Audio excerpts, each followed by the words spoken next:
Para llevar la cuenta de sus gobernantes, los antiguos egipcios crearon la llamada Lista de Reyes, unos murales minuciosamente esculpidos en las paredes de los templos. Cada vez que un nuevo rey subía al trono, añadía su nombre a la lista, escribiéndolo dentro de un círculo llamado cartucho. Encima de cada nombre está el símbolo egipcio de la realeza, Horus, un halcón al que veneraban como un dios y que creían era el padre del primer rey humano de Egipto. Esta lista es una pista esencial en la búsqueda del primer soberano de Egipto. La lista de reyes era importante para los egipcios porque no tenían calendarios como los nuestros. Contaban el tiempo por el reinado de cada monarca, pero además la lista era importante porque el soberano necesitaba legitimar su reinado y si podía demostrar su ascendencia hasta el primerísimo rey Horus, aquello lo convertía en un gobernante poderoso.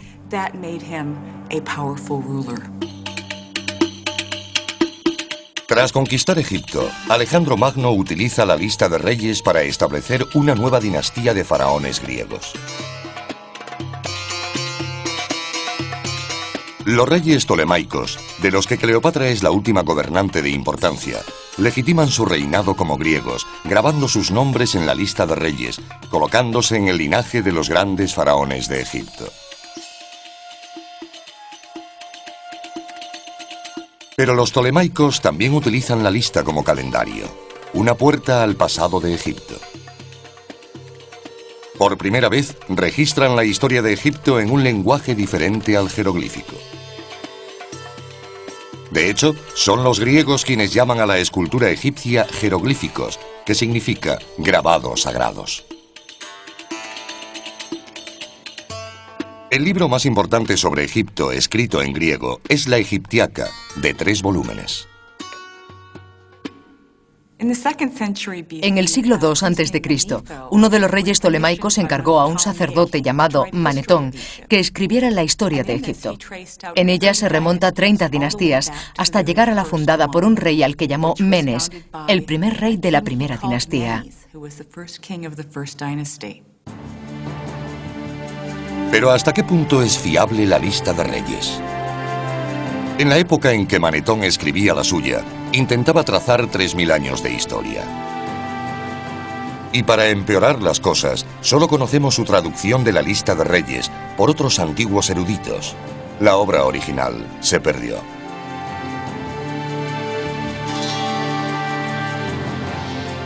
Con el auge de la cristiandad, en el siglo IV después de Cristo, la escritura sagrada egipcia fue prohibida como culto al diablo y pronto fue olvidada por completo. Durante más de 1000 años, la historia del antiguo Egipto y su primer rey fueron un misterio. En 1799, mientras las tropas de Napoleón saqueaban los tesoros de Egipto, un soldado francés descubre una gran lápida, la Piedra Roseta. Estaba escrita en 3 idiomas: griego, demótico y egipcio antiguo. El soldado supo inmediatamente que había descubierto una pista importante para descifrar el misterioso pasado de Egipto. Napoleón mandó hacer copias que fueron enviadas a eruditos de todo el mundo. Comenzó así una carrera por descifrar el código. 23 años más tarde, utilizando una de las copias, Jean-François Champollion, un lingüista francés que sabía leer griego y demótico, descifra los jeroglíficos. Asombrosamente, decodifica la escritura sin poner un pie en Egipto. Pero hacer las copias no solo llevó a descifrar el olvidado sistema de escritura, también ha originado un descubrimiento sorprendente.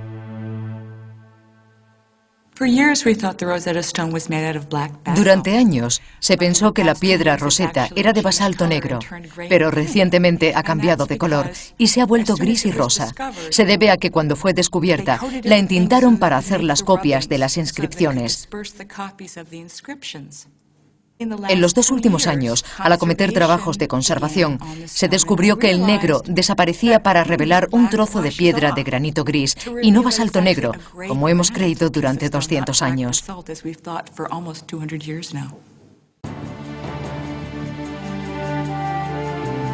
Negra o gris, la piedra Rosetta ha llevado a uno de los más importantes descubrimientos de todos los tiempos. La nueva capacidad para leer jeroglíficos abre todo un nuevo mundo al pasado. De repente, los estudiosos del siglo XIX y los buscadores de tesoros pueden leer las fuentes egipcias originales. Redescubren al rey Menes como el primer faraón de la primera dinastía. Pero pronto surge una nueva duda. En 1898, 2 jóvenes egiptólogos desentierran una placa votiva que literalmente reescribe la historia egipcia. Se trata de uno de los documentos más importantes del antiguo Egipto. Es llamada Paleta de Narmer, por la figura central, el rey Narmer. Pero hay un problema. Narmer no está en la lista de reyes. Sin embargo, el simbolismo de la paleta sugiere que Narmer podría haber sido el responsable de la unificación del Alto y Bajo Egipto. Esto le convertiría en el primer rey de la primera dinastía. En una cara, el rey Narmer lleva la corona emplumada del Bajo Egipto, mientras examina una fila de prisioneros decapitados.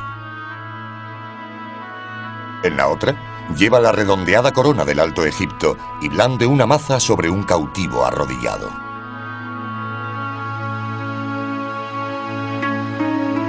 Entonces, ¿fue Narmer, un rey que ni siquiera está en la lista de reyes, el primero en gobernar sobre las 2 tierras? Este concepto de un verdadero unificador a principios de la primera dinastía parece más adecuado a Narmer. En base a su paleta y otros materiales encontrados, sabemos que eliminó toda oposición para un gobierno faraónico unificado de todo el país.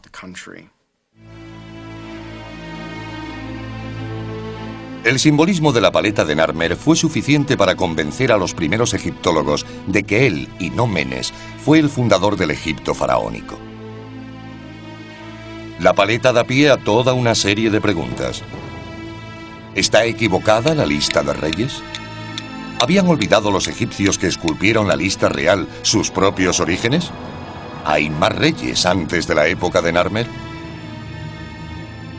Irónicamente, el objeto que podría contener las respuestas fue descubierto a la vez que la paleta, apenas a 9 metros.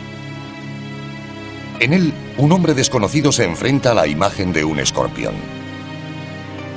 Solo ahora, 100 años después de su descubrimiento, los egiptólogos han comenzado a identificar esta misteriosa figura. ¿Quién puede ser?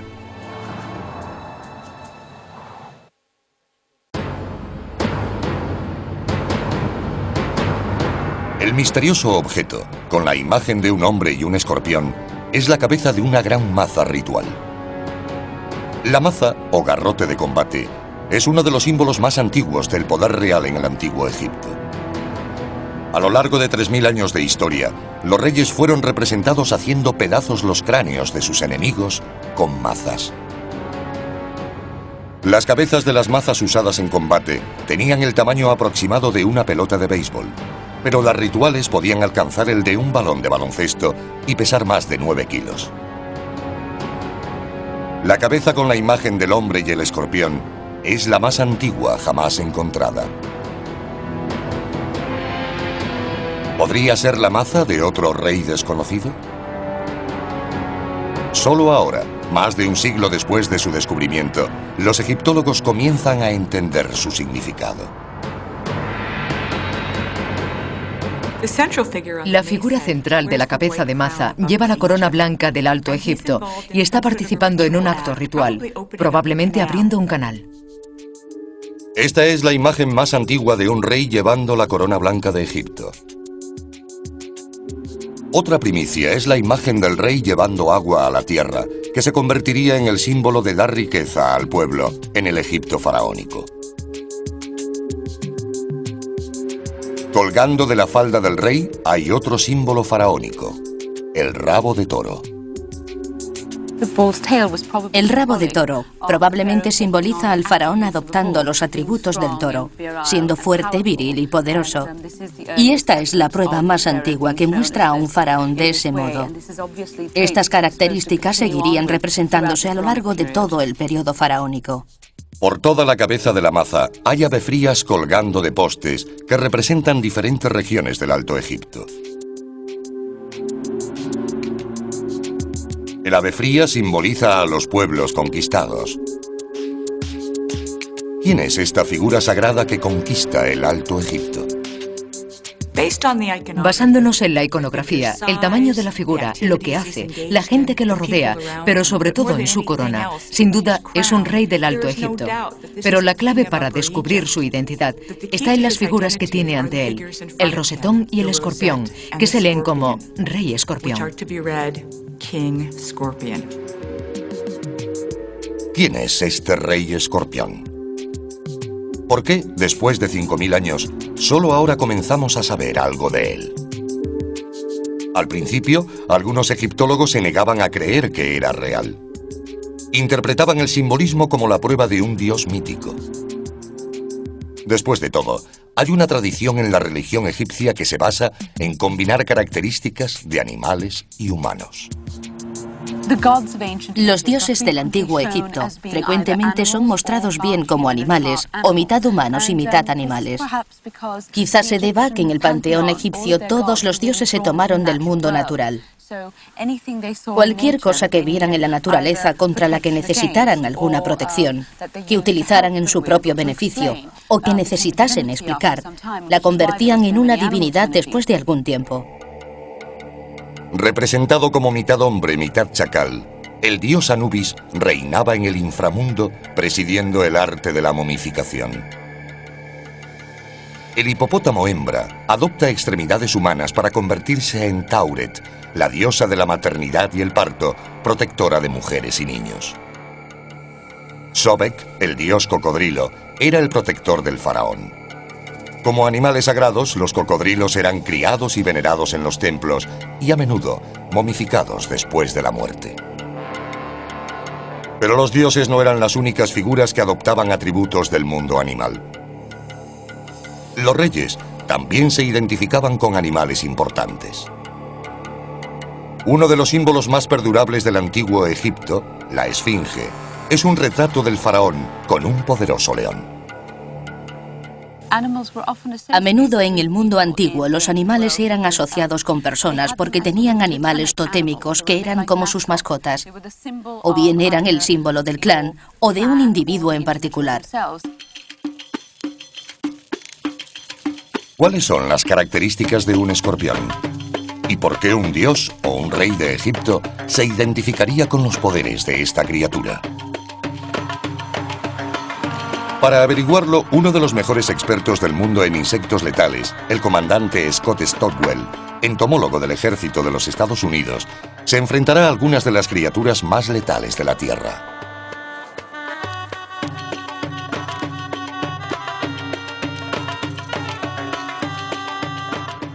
Existen más de 1500 especies de escorpión con nombres como homicida del sur, emperador y cazador de la muerte.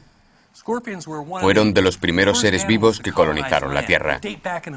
Hay fósiles de más de 420 millones de años, unos 200 millones de años antes de que apareciera el primer dinosaurio.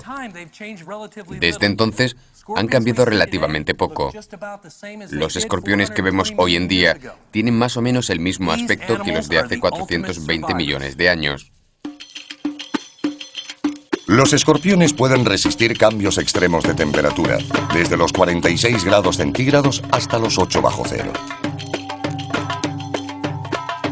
Sorprendentemente, incluso pueden quedar congelados en un bloque de hielo y revivir más tarde. Pueden aguantar 3 meses sin comida ni agua. Un producto químico en su piel les ayuda a retener la humedad bajo el intenso sol del desierto. Sin embargo, también tiene un extraño efecto secundario.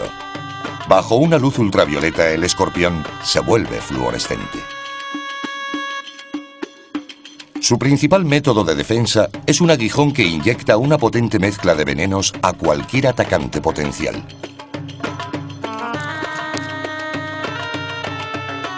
De las 1500 especies conocidas, 20 pueden matar humanos y varias se encuentran solo en Egipto. Este es un escorpión egipcio común. Su nombre científico es Androctonus australis, que en latín significa homicida del sur. El nombre es bastante apropiado, ya que tiene una gran cantidad de veneno neurotóxico muy potente. Este habría sido un animal común con el que los egipcios se topaban diariamente. Es muy rápido, un asesino silencioso, y es fácil comprender por qué el rey escorpión se identificaba con este animal. En la antigüedad, la gente perecía a menudo por la picadura de un escorpión. Pero si sobrevivían, durante unas horas se sentían a punto de morir. El dolor inmediato es parecido a golpearse el dedo con un martillo, o quizá como clavarse un hierro candente. Es muy desagradable y muy doloroso. Como los escorpiones inyectan un veneno neurotóxico en el sistema nervioso, la víctima puede sentir dolor por todo el cuerpo. Inmediatamente se siente dolor en las articulaciones, especialmente en los codos o en las axilas si pica en la mano, o en la ingle si lo hace en el pie. Puede sentirse una especie de hormigueo en el pecho, náuseas o salivación excesiva con un vapeo incontrolado. Algo desagradable para cualquiera. Estos son síntomas de una liberación excesiva de adrenalina, hormonas y presión sanguínea, que provocan arritmia cardíaca y colapso circulatorio. Puede provocar que los pulmones se llenen de fluidos. En cualquier caso, el problema con el corazón o el encharcamiento de los pulmones puede causar la muerte, y así sucumbía la mayoría.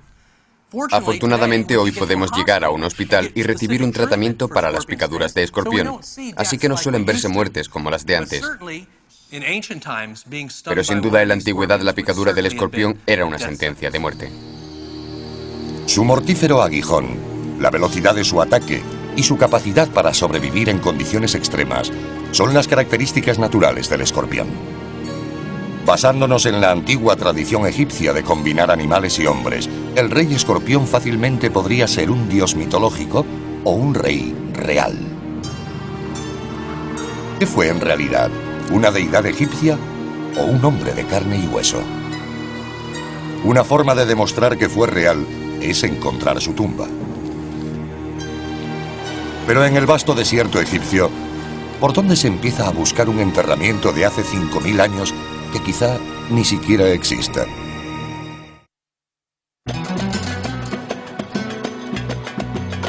La actual Abidos. Situado a 480 kilómetros al sur del Cairo, la mayoría de turistas nunca esperarían que este remoto pueblo fuese una vez la ciudad más importante del antiguo Egipto.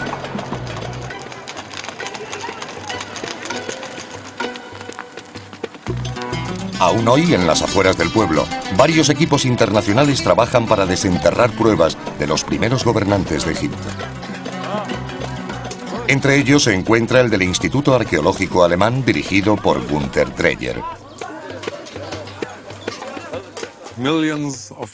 Millones de fragmentos. Estos fragmentos son los restos de vasijas de ofrendas de peregrinos que llegaron hasta aquí para adorar a Osiris, el dios de los muertos. Y estos fragmentos le han dado a Abidos su nombre moderno, el-Kab, madre de las vasijas. Limitado por un lado por las tranquilas aguas del río Nilo y por el otro por los imponentes riscos del desierto, Abidos, la necrópolis egipcia, una ciudad de los muertos, parece ser poco más que una ruina cubierta por la arena del implacable Sáhara. Pero fue una vez una fértil vega. Y hoy los egiptólogos descubren rastros de ocupación humana que se remontan a más de 4000 años antes de Cristo.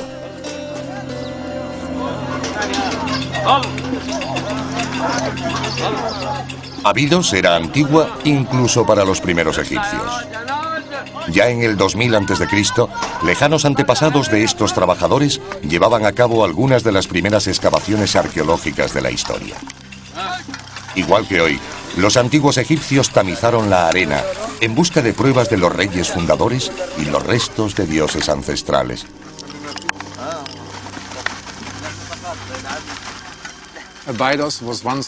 Abidos fue una vez el lugar más sagrado de todo Egipto, porque los egipcios pensaban que el dios de los muertos, Osiris, también fue enterrado aquí. Según la mitología, fue un antiguo rey de Egipto, por lo que era bastante natural suponer que había sido sepultado aquí. Y acometieron excavaciones a gran escala para encontrar su tumba. Pensaron que la habían encontrado y situaron aquí un lugar de culto. Todo egipcio devoto intentaba venir para hacer una ofrenda a Osiris. Y aquí podemos ver los restos de todas esas ofrendas, millones de fragmentos de vasijas. Más de 4.000 años de vasijas rotas. Vasijas hasta donde alcanza la vista. Cada fragmento representa una ofrenda de buen vino o aceite importado, traído por gente corriente que buscaba una vida segura después de la muerte.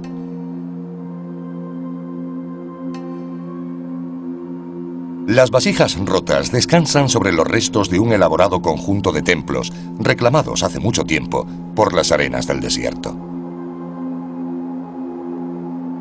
Sin embargo, un monumento principal se alza sobre el desolado paisaje. Un templo dedicado a Osiris, el dios del inframundo y padre del primer rey mitológico de Egipto, Horus, el halcón.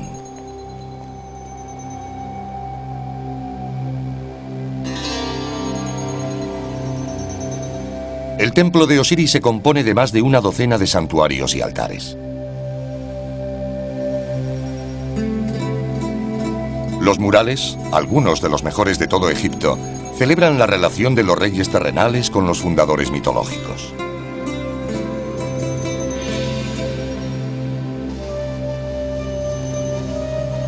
Cuanto más se adentra en el templo, más sagrada es la historia. En lo más profundo hay un mural que representa una de las leyendas más sacrosantas de la religión egipcia. Una historia que nos da una pista importante para descubrir a los primeros reyes. Aquí, en el santuario interior del templo, se encuentra el mito de Osiris e Isis y su hijo, Horus.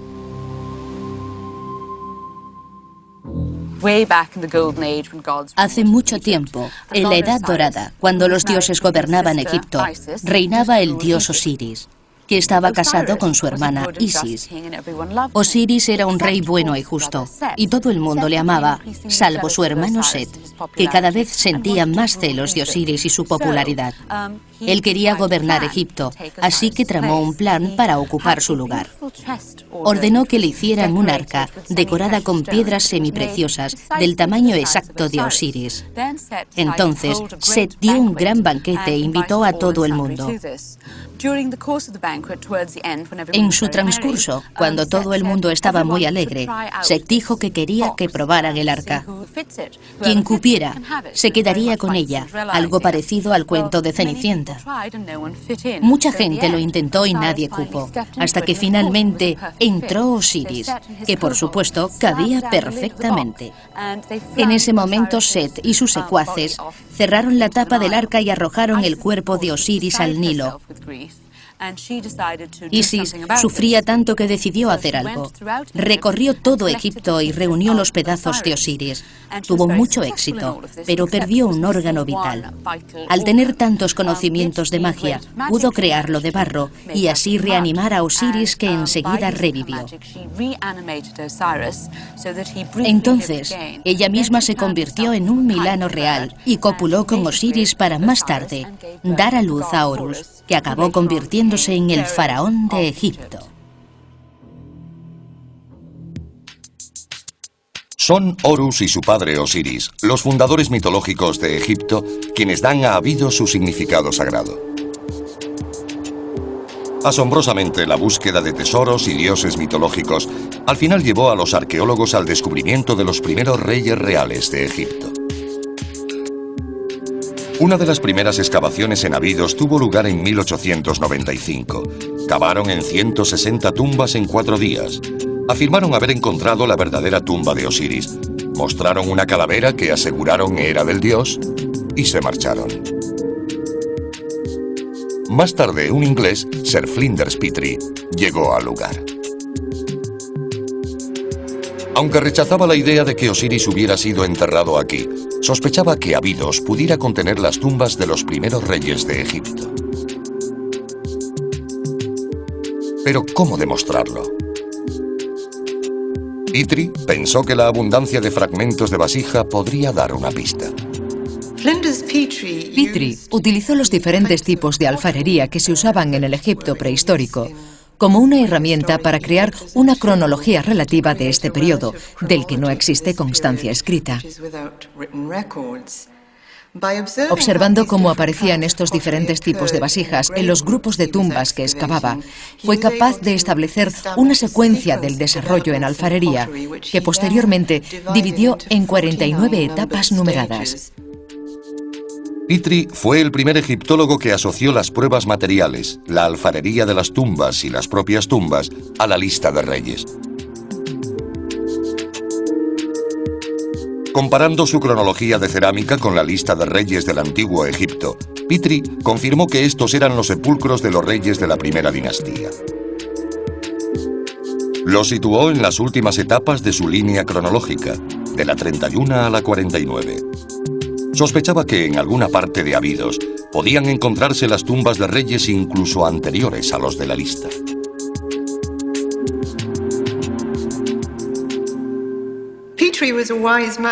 Petrie era un hombre inteligente.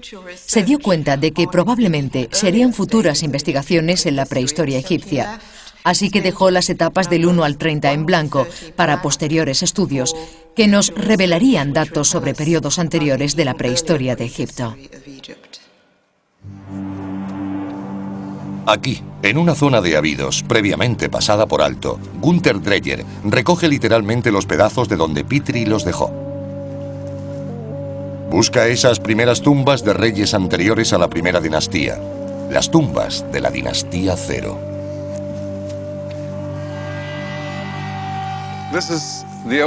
Esta es la parte más antigua de la necrópolis real de Abidos. Se obtuvo muy poco de las primeras excavaciones. Observamos que hay muchos fragmentos en esta zona, como este, y decidimos volver a investigarla.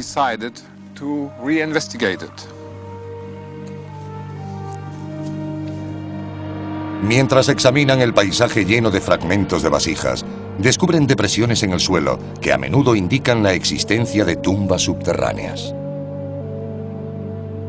Basándose en el número de tumbas y sus tamaños, el equipo anticipa un descubrimiento significativo. Pero, ¿dónde comenzar a excavar? Empezamos por aquí y nos encontramos con una tumba muy grande que no era mencionada en los viejos informes.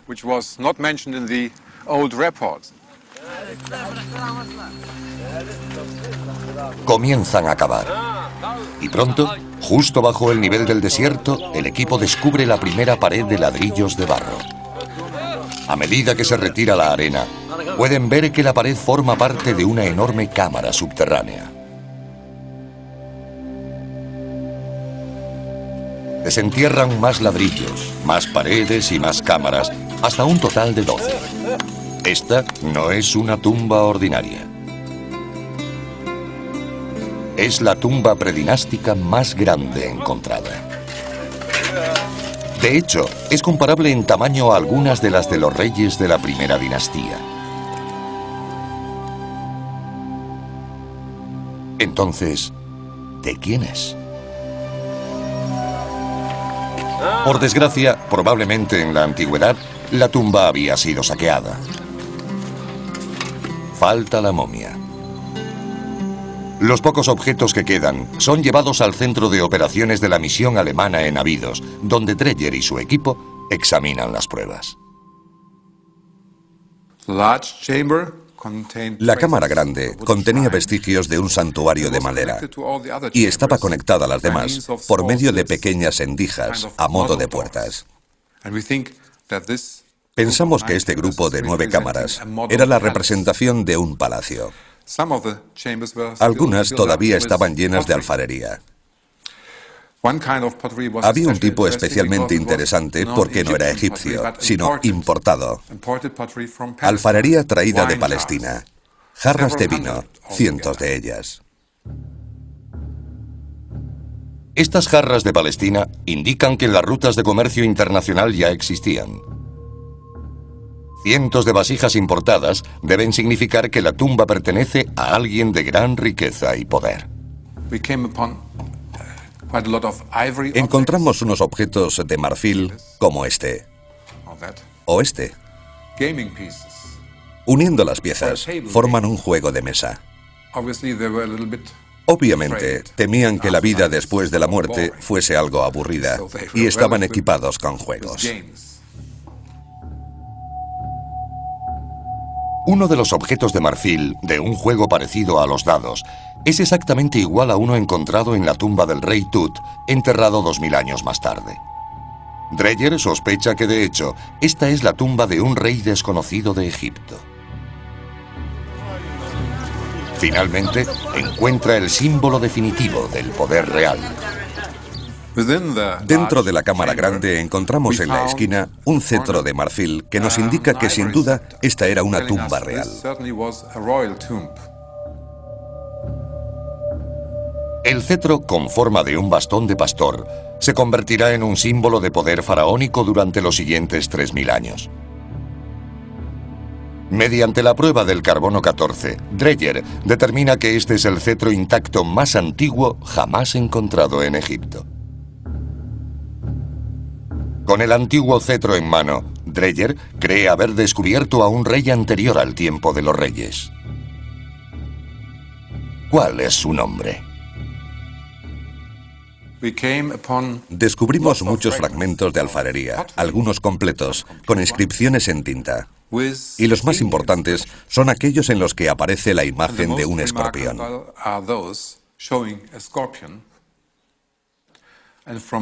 A partir de estas inscripciones, pudimos concluir que esta tumba perteneció a un gobernante con el nombre de Escorpión.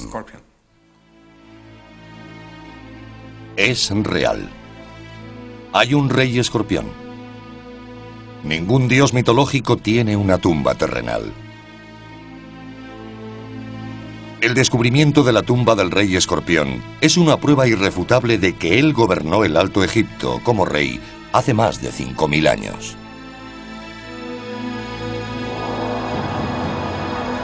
Pero fue rey antes de la época de los reyes, y su descubrimiento da lugar a toda una nueva dinastía, la dinastía Cero.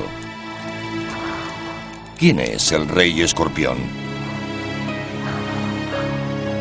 ¿Qué papel desempeña en el nacimiento del antiguo Egipto, una de las más grandiosas civilizaciones que el mundo ha conocido?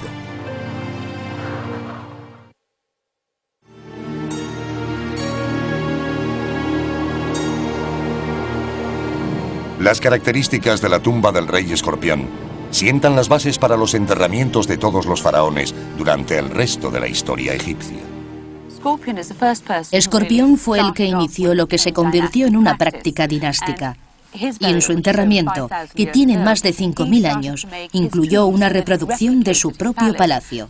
Así creaba una casa para su alma que sería eterna.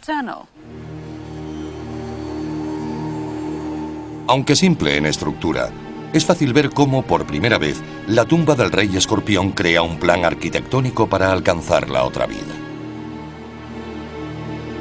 Imita el palacio en el que vivía para acoger su cuerpo tras la muerte. Acabada, la tumba es cubierta con arena con forma del montículo primigenio del que, según la religión egipcia, fue creado el mundo. Además de su significado espiritual, la tumba también fue diseñada para proporcionar al rey todos los bienes materiales que necesitaría en la otra vida. Escorpión, probablemente un rey muy importante según el tamaño de su tumba, fue enterrado con gran solemnidad, rodeado de muchos objetos funerarios.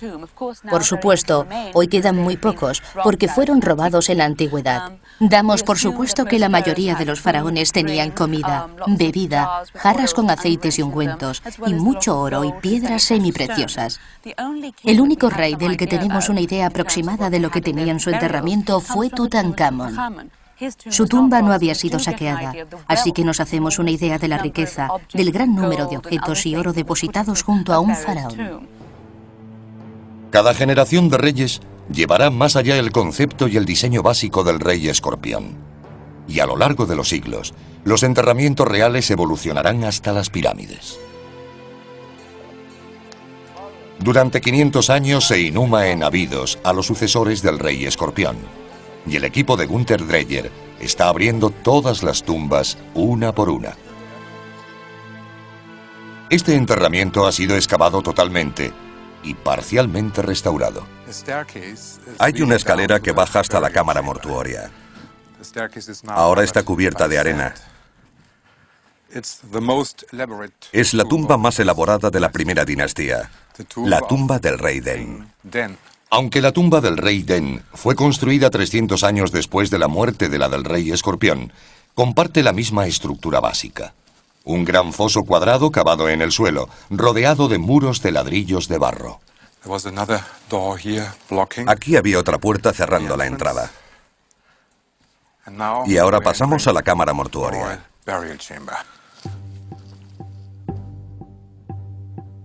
La cámara estuvo solada con grandes losas de granito rojo y negro.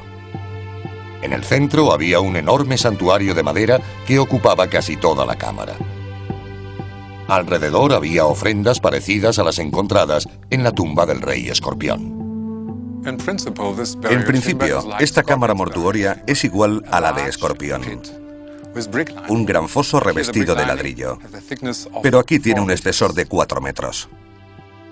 El techo se construyó con grandes vigas de madera de cedro, probablemente importadas del Líbano. Por encima del techo, como en la tumba de Escorpión, había un montículo de arena representando al montículo primigenio. Pero este estaba recubierto de ladrillos de barro, creando una plataforma larga y baja con forma de banco, conocido como mastaba, la palabra árabe para banco.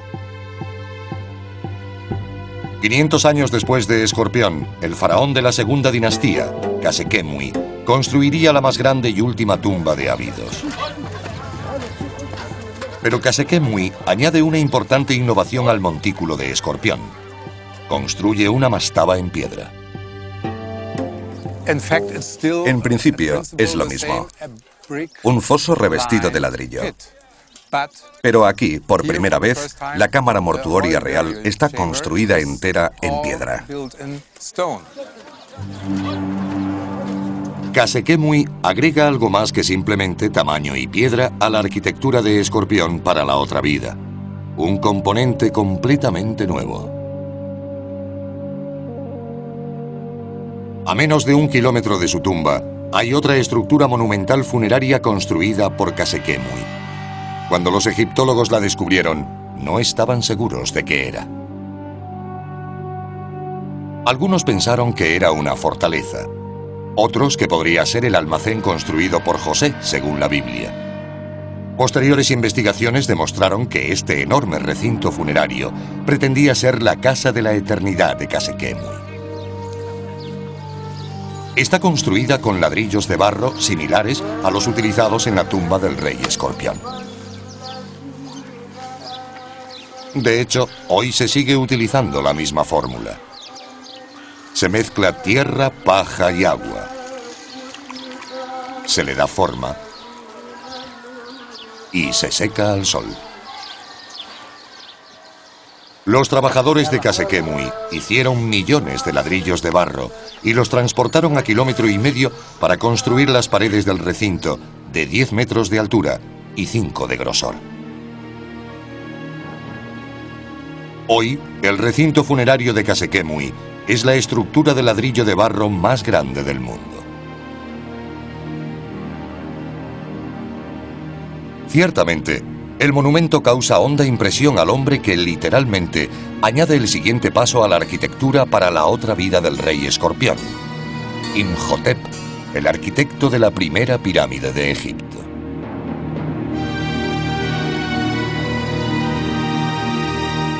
Imhotep diseña para su faraón un complejo mortuorio que combina el cercado funerario de Casequemui con la mastaba. Pero Imhotep da 2 pasos más. En lugar de muros de ladrillo de barro, utiliza piedra. Y en lugar de construir una sola mastaba, las apila.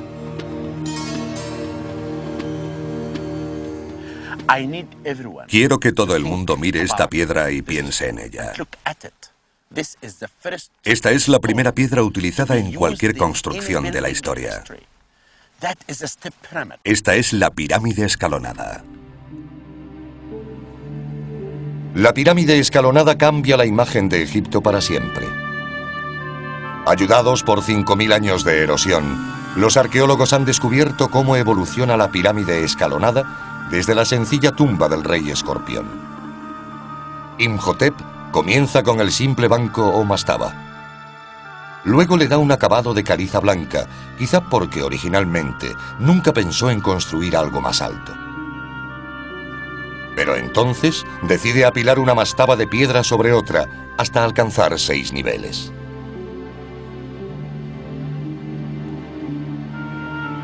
Una vez completada, la pirámide escalonada se convierte en el edificio más grande del mundo.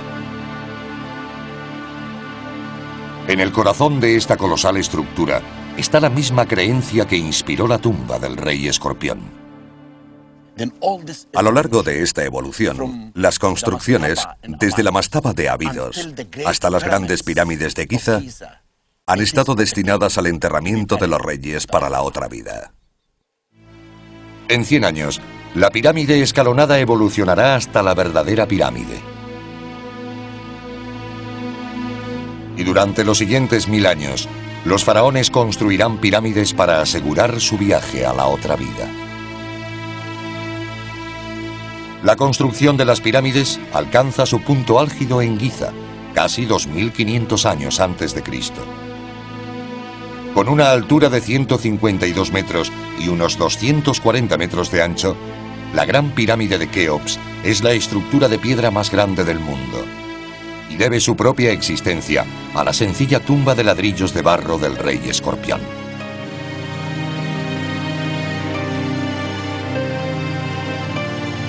Pero la arquitectura del rey escorpión para la otra vida no fue su única contribución a la grandeza de Egipto. Un descubrimiento en el suelo de su cámara mortuoria podría ser aún más monumental que las grandiosas pirámides.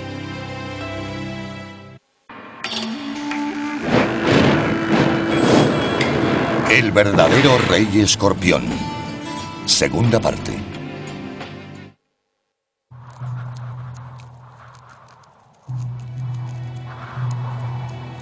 Lo que Gunther Dreyer y su equipo encontraron en el suelo de la tumba del rey escorpión cabe perfectamente en una caja de zapatos. Aunque pequeño en tamaño, su significado es monumental.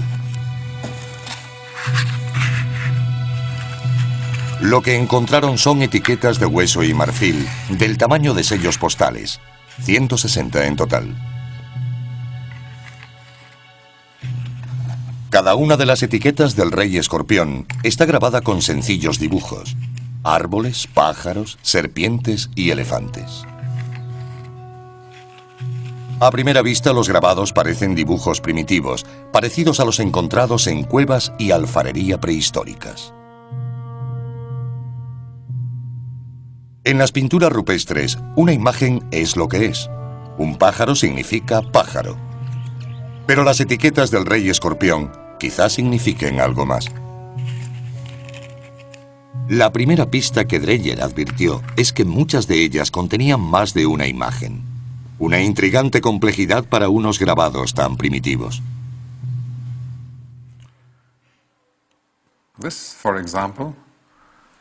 Esto, por ejemplo, muestra a un elefante en las montañas y un árbol. Esta muestra un árbol y un animal parecido a un perro o un chacal. Primero, Dreyer trató de interpretar las etiquetas como grupos de dibujos, pero no les encontró sentido. Entonces se preguntó, ¿y si estos grabados no son simplemente dibujos, sino más bien símbolos? Si así fuera, las etiquetas del Rey Escorpión serían la escritura más antigua del mundo. A primera vista, no sabíamos para qué fueron hechas, pero algunos de los signos nos recordaban a los jeroglíficos. Los estudiamos con más cuidado, intentando averiguar si se trataba de escritura o no. Dreyer comenzó su investigación fechando las etiquetas mediante el proceso del carbono 14. Pero los resultados no fueron los que esperaba. Las etiquetas del Rey Escorpión databan en torno al 3250 a.C., más de 200 años antes del nacimiento estimado de la escritura. Se cree que surgió alrededor del 3000 a.C. en Mesopotamia, en el actual Irak. Conocida como cuneiforme, esta caligrafía con forma de cuña fue creada presionando varillas o cañas en arcilla fresca. Las pruebas sugieren que el alfabeto cuneiforme evolucionó a partir de un sencillo sistema de numeración. Los estudiosos han creído durante mucho tiempo que los mesopotámicos introdujeron su sistema de escritura en Egipto a través del comercio. Así, a principios de la primera dinastía, alrededor del 3000 a.C., los egipcios transformaron la escritura mesopotámica en jeroglíficos. Pero si las sospechas de Dreyer sobre las etiquetas del Rey Escorpión son correctas, desmiente completamente la teoría actualizada aceptada sobre los orígenes de la escritura. Significaría que la escritura egipcia se creó de forma independiente de la de Mesopotamia. El descubrimiento implicaría que esa escritura, quizá el invento más importante del mundo, se originó antes en Egipto. Pero, ¿cómo probarlo? Para considerarlo un verdadero sistema de escritura, cada dibujo debe significar más de lo que representa. Una serpiente debe ser más que una serpiente. Debe representar un valor fonético. En otras palabras, una serpiente debe representar una letra del alfabeto. Usando jeroglíficos egipcios como guía, Dreyer intenta leer las etiquetas de escorpión fonéticamente. Esta muestra a un elefante en las montañas. Si empleamos el valor fonético de jeroglíficos similares, el elefante se leería como Ab y las montañas como Yu. Juntos serían Ab-Yu, que es el nombre de Abidos. Así, estos grabados pueden leerse como una temprana escritura jeroglífica. Tal y como Dreyer había esperado, el elefante y las montañas funcionan como letras del alfabeto. Juntas, forman sílabas para deletrear el nombre de la antigua ciudad de Abidos. Pero, ¿funcionará con otras etiquetas? Seguimos probando y aquí tenemos una etiqueta en la que aparece una serpiente sobre montañas.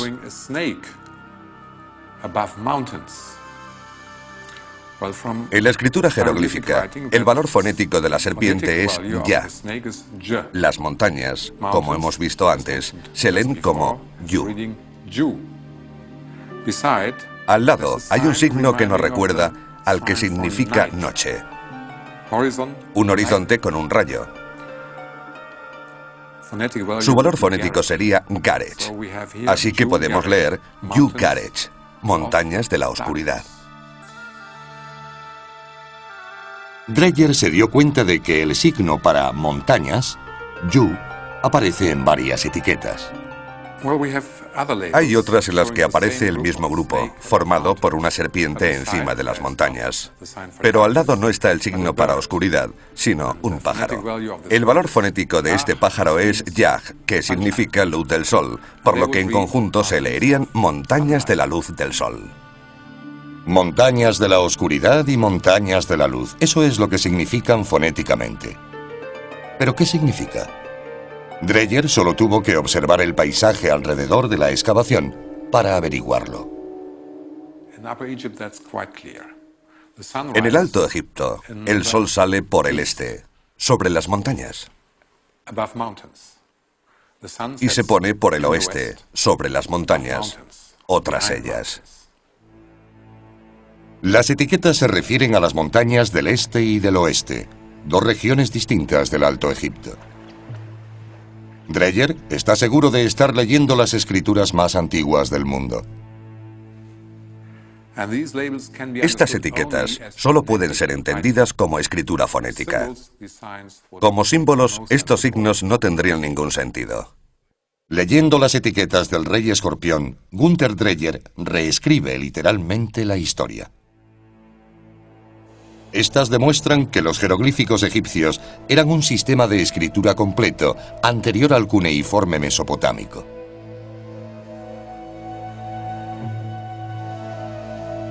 Pero hay otro aspecto intrigante sobre el nacimiento de la escritura en Egipto. La falta de pruebas de un sistema de escritura anterior, más primitivo, sugiere que no fue una evolución. Ya que la escritura aparece repentinamente en la época del rey escorpión, fue quizá una invención por encargo.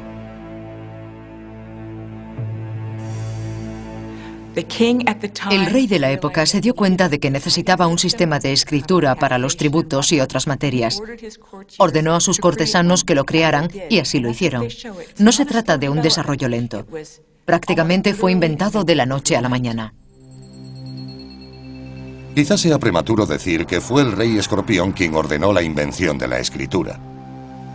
Pero las etiquetas de su tumba demuestran claramente que entendió la necesidad de escribir y tuvo el poder para hacerlo.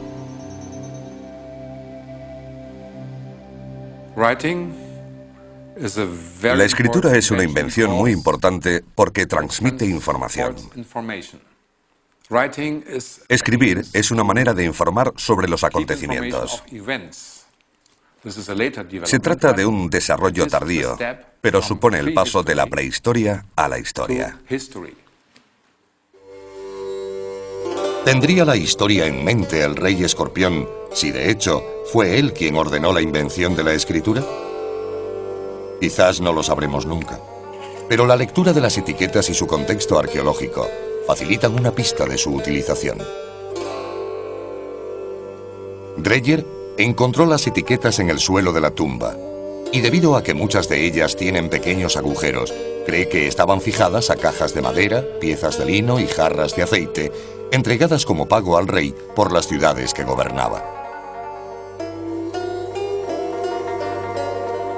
Las etiquetas son básicamente recibos de impuestos pagados.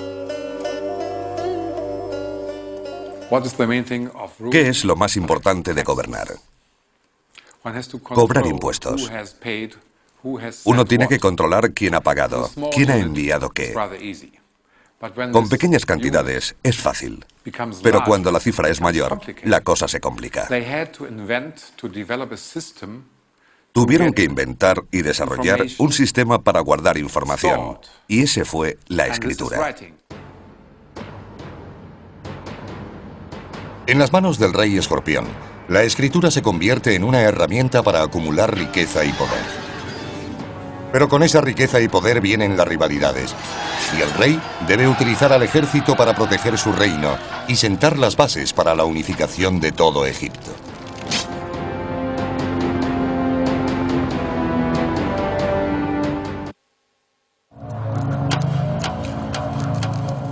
¿Cómo conquistó el rey escorpión el Alto Egipto? La respuesta reside a lo largo del curso natural del Nilo, en una zona donde el río gira bruscamente al este para sortear el desierto occidental.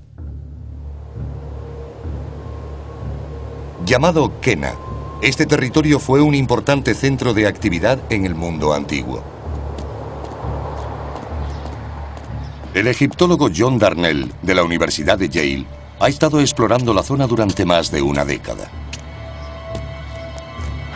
Hoy muestra un descubrimiento que puede desvelar los misterios de la subida al poder del rey Escorpión y ser el documento histórico más antiguo de Egipto y probablemente del mundo.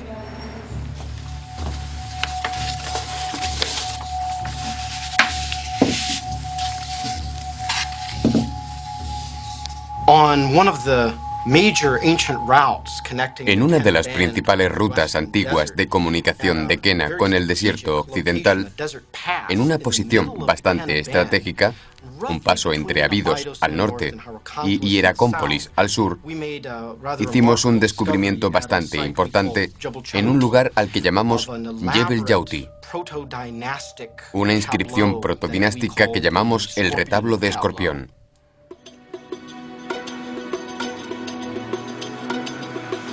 Mientras John Darnell descifra las inscripciones en Yale, su esposa, Deborah Darnell, pasa gran parte del año en el campo, explorando antiguas rutas y reuniendo nuevas pruebas.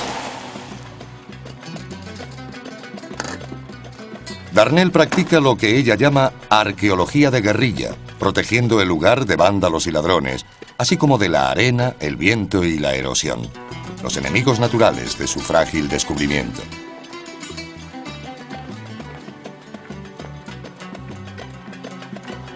Hoy regresa para buscar más información del retablo de Escorpión.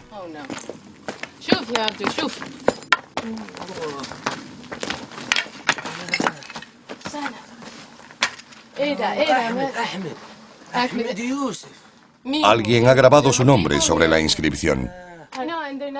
Ni siquiera son ladrones. Solo han puesto sus nombres en el mejor sitio, que es donde Horus Escorpión escribió el suyo. No sabían que se trata de un lugar antiguo. Simplemente escribieron sus nombres como ha hecho todo el mundo durante 5000 años.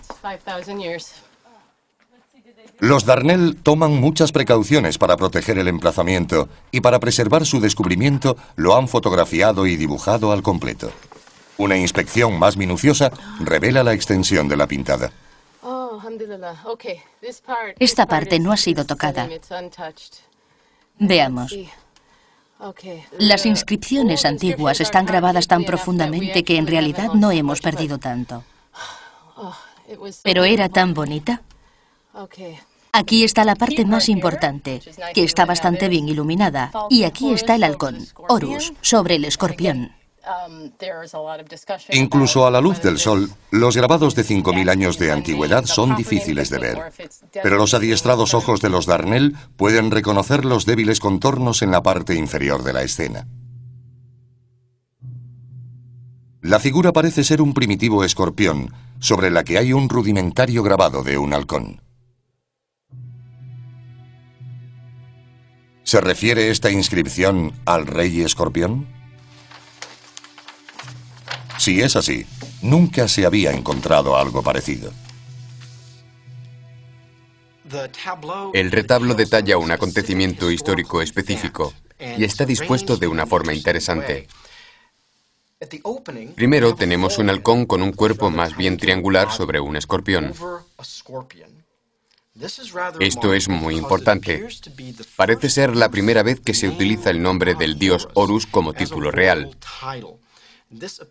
Parece decirnos que el autor de estos acontecimientos es un hombre llamado Escorpión, u Horus Escorpión, exactamente.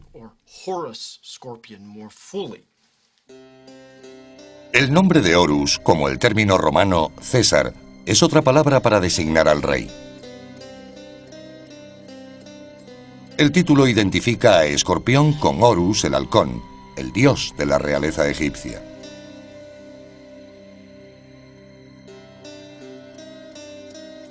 Los soberanos posteriores tendrían hasta 5 nombres reales que simbolizaban sus muchos poderes. Pero el nombre de Horus seguirá siendo utilizado por todos los monarcas en los siguientes 3000 años. Notablemente, el rey Escorpión es el primero en la historia egipcia que usa el título de Horus. Trabajando en la inscripción, Darnell busca más pistas sobre el rey escorpión. Participa en una procesión. Lo sabemos porque hay un emblema aquí que indica que se trata de una procesión religiosa. Aparece un hombre vestido con una prenda envolvente, quien probablemente es una especie de oficiante con un largo bastón. Esta misma figura religiosa, una especie de sacerdote, puede ser encontrada en muchos objetos importantes de la historia del antiguo Egipto, incluyendo la paleta de Narmer. Siguiendo al sacerdote, hay otra escena familiar. Es seguido por dos grupos independientes, que son casi tan importantes como su primer uso del título de Horus. Porque lo que vemos es a un prisionero atado con el pelo alborotado detrás de él, maniatado como un pájaro, sujeto por una cuerda que sostiene esta gran figura de aquí, en el extremo izquierdo del retablo. Este hombre sostiene con la otra mano lo que parece ser una maza. Una maza con cabeza de pera que blande sobre la cabeza del prisionero atado.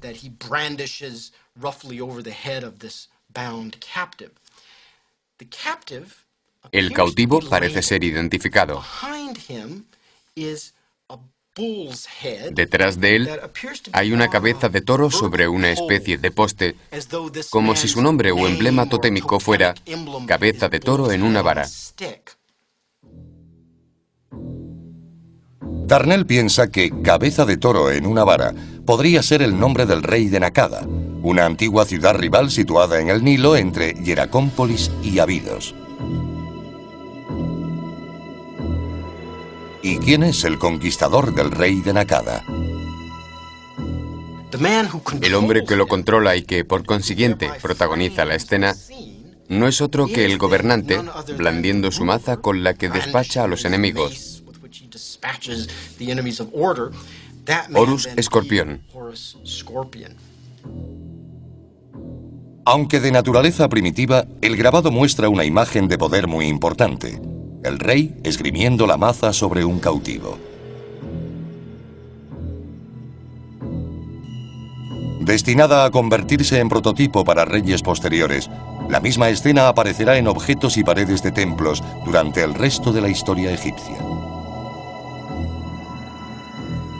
Pero la imagen del retablo de Escorpión es la escena de violencia más antigua que puede ser asociada a un acontecimiento histórico específico. El significado es claro. Todo el acontecimiento recibe un sello protojeroglífico, una cigüeña con una cría de serpiente bajo el pico, que significa victoria. El retablo de Escorpión, aunque primitivo, podría ser la inspiración para la paleta de Narmer, esculpida 200 años después. Sus temas principales son idénticos. El rey vencedor golpea la cabeza de su rival y lo celebra con una procesión de victoria. La mayoría de los egiptólogos creen que la escena de la paleta de Narmer representa un acontecimiento histórico real. ¿Podría suceder lo mismo con el retablo de Escorpión? Aquí tenemos un acontecimiento histórico real que simboliza la victoria de Horus Escorpión sobre el ejército de Nakada. Y esta misma victoria, junto con la subsiguiente procesión de vuelta a Abidos, parece haber ocurrido aquí mismo, en Jebel Yauti. Si Darnell está en lo cierto, el cuadro de Escorpión podría ser el primer documento histórico conocido de suma importancia.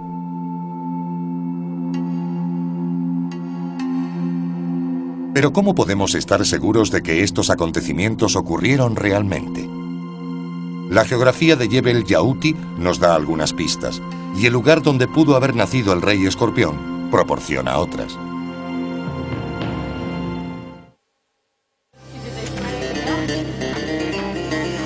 Jebel Yauti, el lugar donde el rey Escorpión grabó su retablo de victoria, está situado a medio camino entre Abidos, que queda al norte, e Hieracómpolis, al sur. Pero Jebel Yauti está más cerca de un tercer centro principal del Alto Egipto, Nakada. Aquí, en Nakada, convergen las más importantes rutas comerciales. Quien las controle, tutela la riqueza del Alto Egipto. Existen pruebas de que Hieracómpolis y Abidos podrían haber sido aliadas, o al menos compartían costumbres y creencias. Ambas tenían por dios protector a Horus, el halcón. De hecho, Hieracómpolis quiere decir ciudad del halcón en griego. Pero Hieracómpolis y Abidos quizá compartieran también al rey escorpión. Aunque es enterrado en Abidos, pudo haber llegado de Hieracómpolis. En su apogeo, alrededor del 3500 a.C., Hieracómpolis fue la ciudad más grande de Egipto, la mayor a lo largo del Nilo. Tenía todo lo necesario para ser una gran ciudad: casas, zonas administrativas, zonas industriales, vertederos de basura, cementerios, tenía de todo. Y este tipo de complejidad nos sugiere que debió existir un gobierno central muy fuerte en la ciudad. De hecho, sabemos que había muchos habitantes ricos aquí. Quizá fueran las familias de los reyes.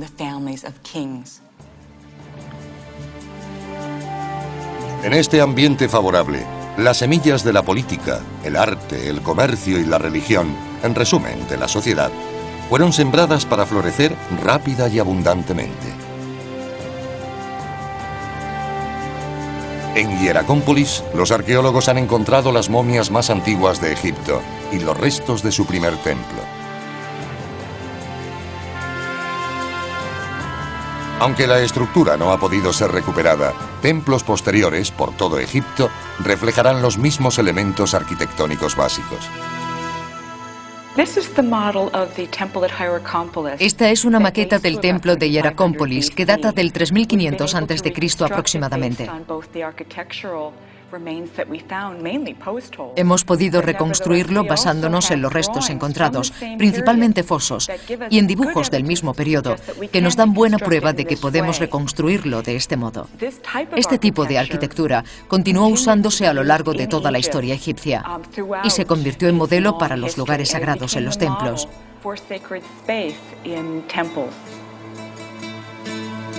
Fue aquí, en este templo, donde los arqueólogos descubrieron la paleta de Narmer y la cabeza de maza de escorpión. ¿Es posible que el rey hiciera ofrendas aquí? Este templo de Hieracómpolis ciertamente es un lugar donde el rey escorpión podría haber venido a rendir culto a su dios Horus para asegurarse un reinado próspero. Más allá del templo, hay más pruebas de la ciudad del halcón que sugieren que el rey escorpión nació aquí. Tenemos muchas imágenes de halcones de los almacenes de los templos y también tenemos escorpiones. De hecho, es el único sitio donde se han encontrado modelos tridimensionales e imágenes grabadas en cuencos. El motivo no está del todo claro, pero creo que es debido a que la diosa de la ciudad, que tenía forma de escorpión, podría haber sido la esposa de Horus de Hieracómpolis. El rey escorpión, tomando ese nombre, habría adquirido una imagen muy poderosa, lo cual nos lleva a creer que probablemente nació en Hieracómpolis. ¿Pero vivió el rey escorpión realmente en Hieracómpolis? Hasta ahora no se ha encontrado ninguna prueba concluyente. Lo que se han encontrado son los restos de un palacio real. Hasta ahora, los arqueólogos confiaban en las tumbas o palacios para la otra vida para hacerse una idea de dónde vivían los reyes. Pero ahora, basándose en las tumbas, el arte y los pequeños restos, los arqueólogos pueden construir un modelo del único palacio para vivir de este periodo egipcio jamás descubierto. Encontramos pruebas de esta maravillosa arquitectura de ladrillo que llevan a esta elaborada puerta. Las excavaciones que hicimos debajo desvelaron muelles de carga e instalaciones de almacenamiento, todos los lugares donde el rey pudo haber almacenado sus excedentes y sus impuestos. Desde un lugar como este, si acaso no es el mismo, habría gobernado el rey escorpión. Probablemente este palacio del rey escorpión en Hieracómpolis sea el modelo en el que se basa su palacio para la otra vida, en Abidos. Con lazos tanto en Hieracómpolis como en Abidos, el rey Escorpión habría sido el hombre adecuado, en la época adecuada, para dirigir a una fuerza unificada contra los ejércitos de Nakada. Una batalla por el control de las valiosas rutas comerciales y riquezas terrenales, pero también una batalla cósmica entre dioses. Hieracómpolis y Abidos comparten a Horus, el dios halcón que emana de Osiris. El protector de Nakada es Set, el dios del caos, enemigo de Osiris. Hieracómpolis y Abidos tienen poderosos líderes mostrados en escenas de sus reyes presidiendo procesiones ceremoniales.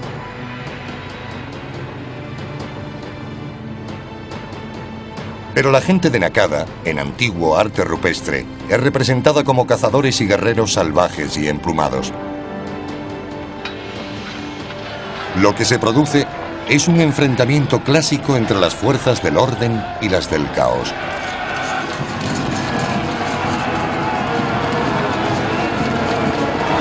Una cosa es cierta: quien quiera que gane la batalla, controlará la riqueza y el poder del Alto Egipto. Año 3250 a.C. Es el rey Escorpión quien da un paso adelante con una estrategia para derrotar a Nakada.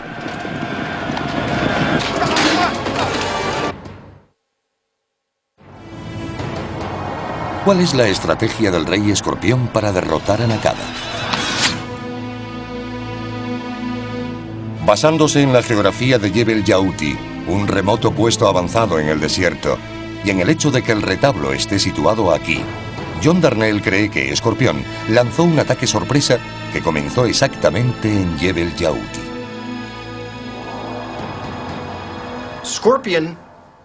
La elección de Escorpión de atacar por el desierto se basaba casi con seguridad en el elemento sorpresa.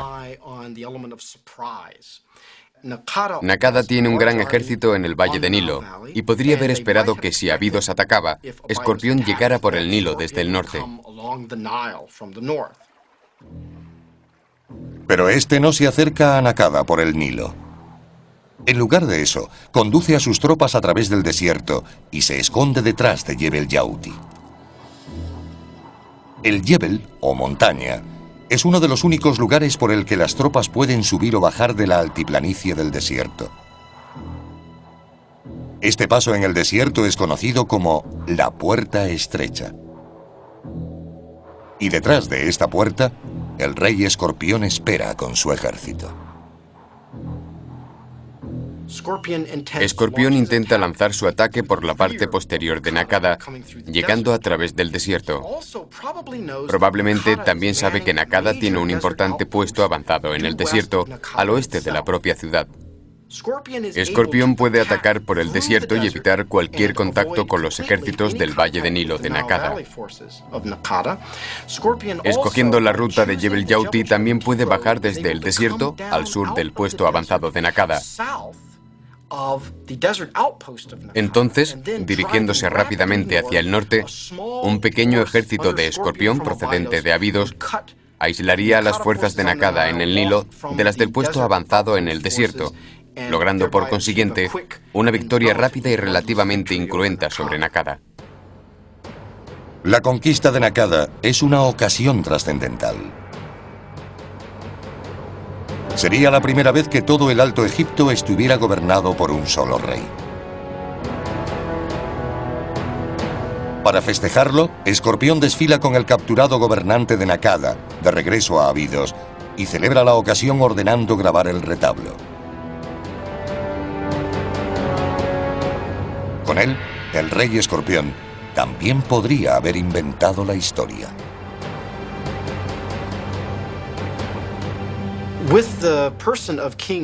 Con la persona del rey Horus Escorpión, nos encontramos en el vértice entre prehistoria e historia.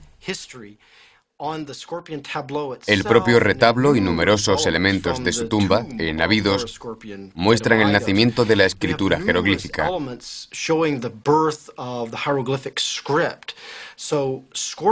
Escorpión surge no solo como el unificador del sur, sino como una de las primeras figuras de la historia egipcia y mundial, sobre quien podemos decir que sabemos algo de lo que hizo, dónde, por qué, y quizás incluso el cómo. El retablo de Escorpión demuestra ser tan importante como la paleta de Narmer para ampliar nuestro conocimiento sobre la unificación de Egipto. Los egiptólogos han creído durante mucho tiempo que fue Narmer quien logró la unificación tras una gran batalla. Las nuevas pruebas aportadas por el retablo sugieren que el proceso comenzó mucho antes.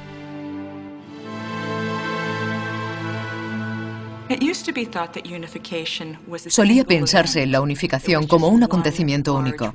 Simplemente fue una gran guerra, y al final el vencedor se convirtió en rey del Alto y Bajo Egipto. Hoy en día está claro que la unificación fue un proceso largo y elaborado que implicó muchos combates, pero también diplomacia, comercio, transferencias tecnológicas, etc.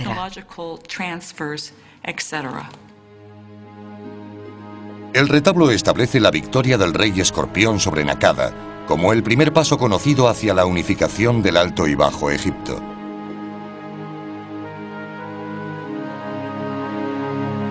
Y en muchos sentidos, la consolidación del Alto Egipto pudiera ser el acontecimiento crucial para la creación final de un Egipto unificado, faraónico.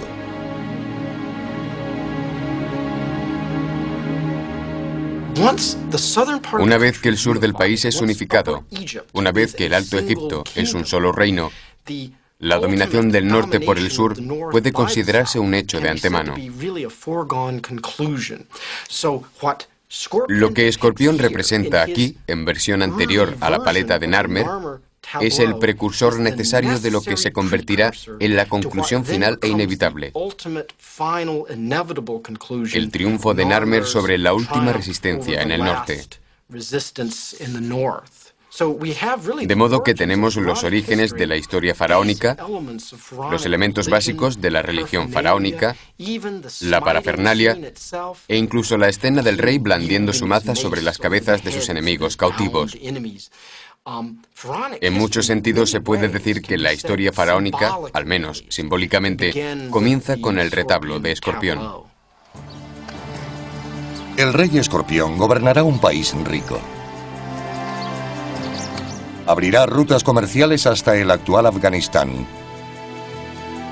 Desarrolla la escritura para controlar sus riquezas y el arte para celebrar su poder y el de sus dioses. Construirá palacios y templos y tumbas para la otra vida. Y como se representa en la cabeza de maza, llevará agua a la tierra y riqueza a su pueblo. Es el rey Escorpión quien sienta las bases de la más grandiosa civilización que el mundo ha conocido.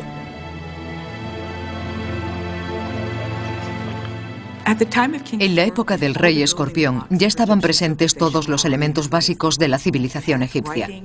Había escritura, había arquitectura monumental, existía una creencia en la otra vida. Había un sistema de arte que permanecerá prácticamente igual durante los siguientes 3000 años y una creencia perdurable en la importancia del rey para el gobierno y para la dirección del universo egipcio. En conjunto tenían todo lo necesario para crear una de las civilizaciones más duraderas del mundo. Mientras los arqueólogos perseveren en su búsqueda de los orígenes del antiguo Egipto, y a medida que salen a la luz más pruebas, los eruditos continuarán reescribiendo los libros de historia. Quizá al final, la persona reconocida como uno de los fundadores del antiguo Egipto sea el rey Escorpión.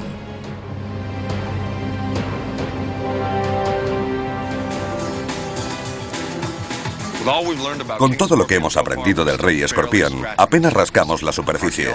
Los arqueólogos siguen ensamblando la historia de todo el periodo predinástico. Hay al menos otras 10 tumbas reales aún por excavar en Abidos. Con tanto por descubrir, de todos los gobernantes anteriores o posteriores, ni siquiera estamos seguros de que existiera un único rey escorpión. Se cree que algunos de los objetos que os hemos mostrado podrían pertenecer a 2 reyes diferentes. Pero al menos sabemos que hay un solo rey escorpión en el cine. Soy yo, y me gustaría verles entre el público. Soy The Rock. Gracias por acompañarnos.